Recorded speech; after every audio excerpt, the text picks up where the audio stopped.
इस प्रॉब्लम में हमें दिया गया है 3 ब्रिजेस हैं हमारे पास और इनको क्रॉस करना है।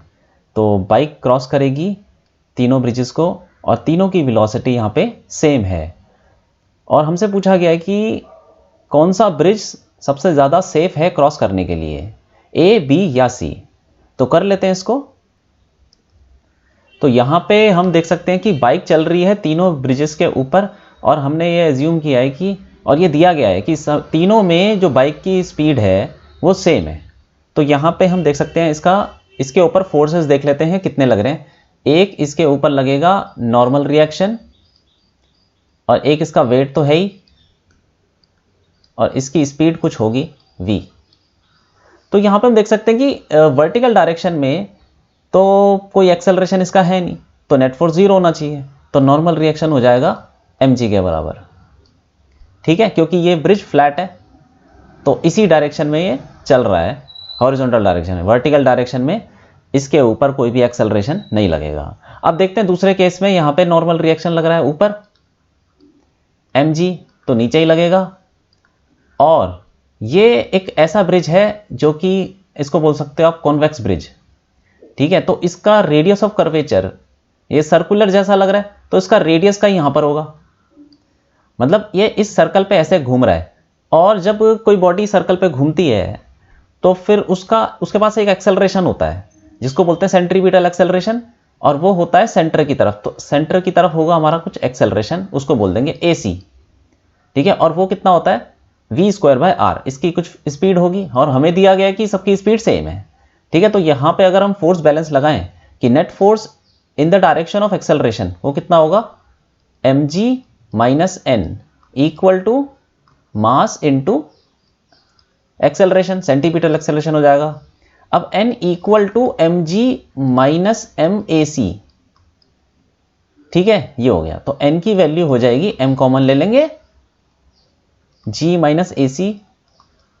तो हम देख सकते हैं कि यहां पे mg लग रहा था नॉर्मल रिएक्शन, यहां पे na ले लेते हैं चलो, क्योंकि अलग अलग नॉर्मल रिएक्शन है। ठीक है, na इक्वल टू mg और यहां पे nb ये कितना आ रहा है, ये mg से थोड़ा कम आ रहा है। तो कुछ ना कुछ तो वैल्यू होगी ना इसकी mac की, तो mg से वैल्यू कम हो जाएगी, तो nb जो है na से छोटा हो गया। ठीक है, अब ये देखते हैं इस वाले केस में, यहां पे नॉर्मल रिएक्शन लगेगा, nc ले लेते हैं उसको, और वेट तो उसका नीचे ही लगेगा। अब देखो ये ऐसा पाथ है जो कि इसका सेंटर, ये भी एक सर्कुलर आप पाथ बोल सकते हो, इसका रेडियस ऑफ इसका जो सेंटर होगा वो कहीं यहां पर होगा। तो इसका मतलब ये हुआ कि इसके ऊपर जो एक्सेलरेशन लगेगा, सेंट्रीपिटल एक्सेलरेशन, वो सेंटर की तरफ लगेगा, वो ऊपर की तरफ लगेगा। तो इसको ले लेते हैं AC यहां पे।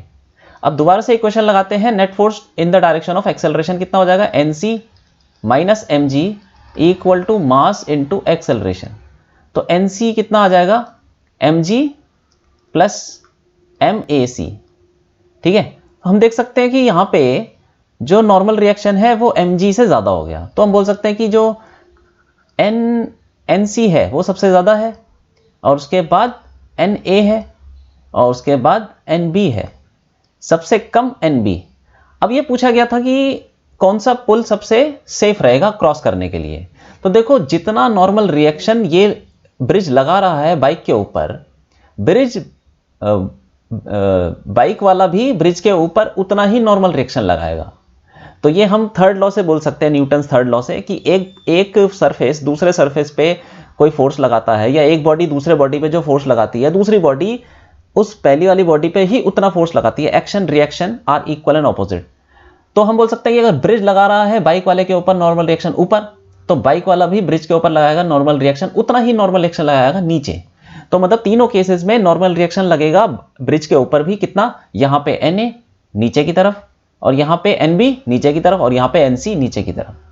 तो जितना अब सेफ कैसे पता चलेगा कि कौन सा ब्रिज सबसे ज्यादा सेफ है, वो नॉर्मल रिएक्शन से ही पता चलेगा। जहां पे जिस ब्रिज पे नॉर्मल रिएक्शन सबसे कम लग रहा होगा वही ब्रिज सबसे ज्यादा सेफ होगा। तो हम बोल सकते हैं कि जो NB है वो कम है सबसे ज्यादा, इसीलिए ये वाला ब्रिज सबसे ज्यादा सेफ हो जाएगा।